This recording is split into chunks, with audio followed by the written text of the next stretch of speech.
জীবনের হিসাব সুকুমার রায়। বিদ্যে বোঝায় বাবু মশাই চড়ি শখের বোটে। মাঝি রে কন বলতে পারিস সূর্যি কেন ওঠে, চাঁদটা কেন বাড়ে কমে, জোয়ার কেন আসে? বৃদ্ধ মাঝি অবাক হয়ে ফেল ফেলিয়ে হাসে।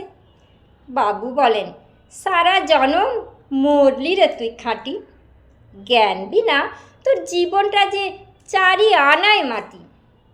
খানিক বাদে কহেন বাবু, বল তো দেখি ভেবে, নদীর ধারা কেমনে আসে পাহাড় হতে নেবে? বল তো কেন লবণ পড়া সাগর ভরা পানি?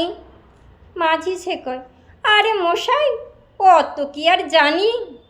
বাবু বলেন, এই বয়সে জানিস না তা কি? জীবনটা তোর নেহাত খেলো অষ্ট আনায় ফাঁকি। আবার ভেবে কহেন বাবু, বল তো ওরে বুড়ো, কেন এমন নীল দেখা যায় আকাশের ওই চূড়ো?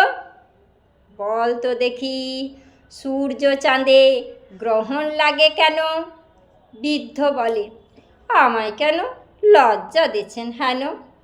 বাবু বলেন, বলবো কি আর, বলবো তোরে কি তার, দেখছি এখন জীবনটা তোর 12 আনায় বেথা।